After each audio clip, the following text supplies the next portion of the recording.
Okay, so picture this. You're sitting in a boardroom, and right in front of you are these proposals for a massive new industrial plant.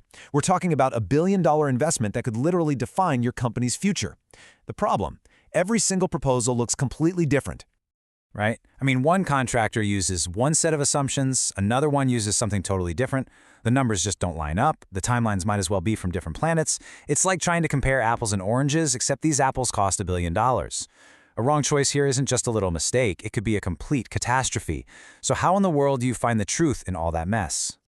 All right, let's just call it what it is. A massive, high-stakes gamble. Without some kind of common framework, you're basically betting your company's future on a mix of guesswork and gut feelings.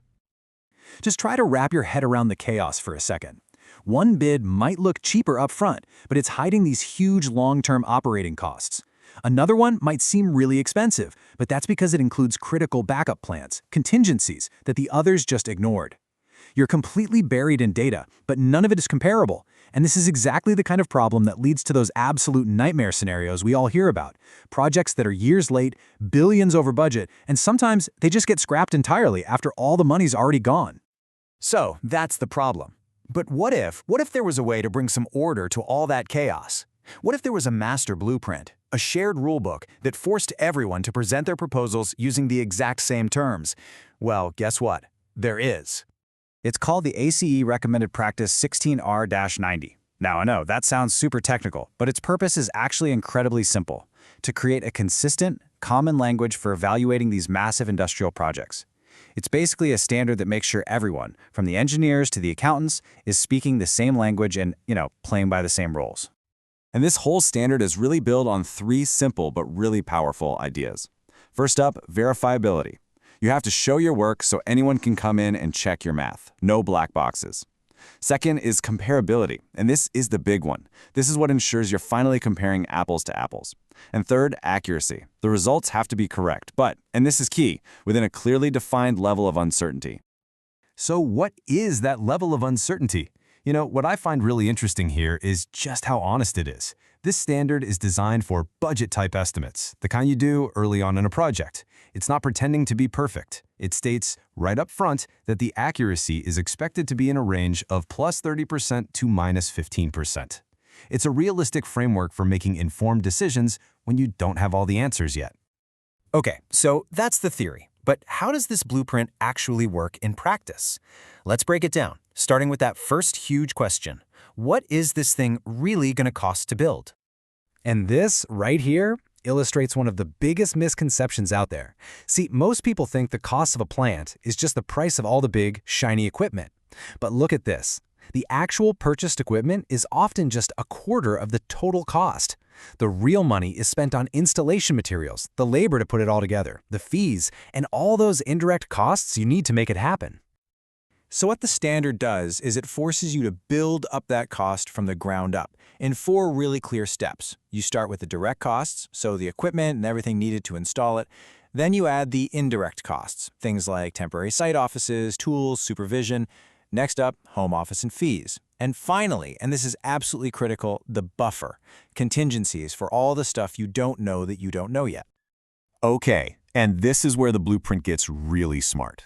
It doesn't just tell you to add a contingency and call it a day. No, it forces you to actually quantify the risk.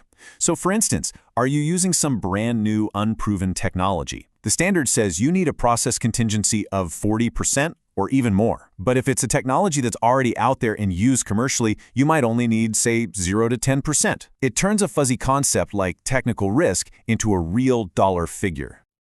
All right, so we figured out what it's going to cost to build the thing. But that's really only half the story, right? The next giant piece of the puzzle is figuring out what it will cost to keep the lights on, year after year. And again, the blueprint gives you a super comprehensive checklist. You have to account for everything. There's the raw materials, which are often the biggest single expense, but also utilities, all the different kinds of labor, maintenance parts, taxes, insurance, and even a piece of corporate overhead. Nothing gets missed. But you might be thinking, how on earth can you know the exact maintenance labor cost 5 years from now? Well, the short answer is you can't. So what the blueprint does is provide standardized factors to make sure everyone is at least consistent. For example, it might recommend estimating your maintenance labor as, say, 3% of the total plant cost. This way, even if the number isn't perfect, every proposal is using the same reasonable assumption. Okay, so now we have the total build cost and the annual running costs, and both were calculated using the exact same set of rules. Now we can finally get to the bottom line, making that final go or no-go decision. You know, after all that engineering, all that accounting, it really just boils down to one question.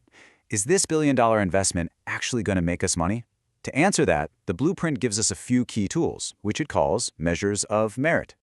Let's take a look at two of the most common ones. First, you've got the payback period. It's super simple. It just asks, how fast do we get our initial investment back? It's a great gut check for risk. But then there's net present value, or NPV, which is a lot more sophisticated.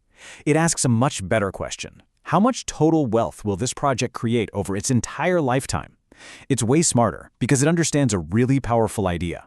$1 today is worth more than $1 10 years from now. Why? Because you can invest that $1 today and it will grow. The blueprint helps you calculate both of these, giving you a much more complete financial picture. And this is the ultimate payoff. This quote from the standard itself just says it all, doesn't it? When a project proposal includes this one simple sentence, it's like a seal of quality.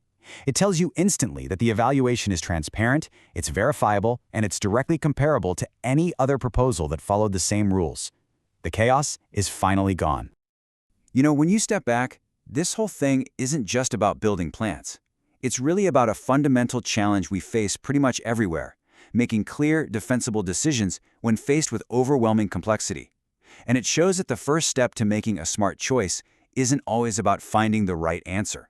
Sometimes it's about first agreeing on the right way to ask the question.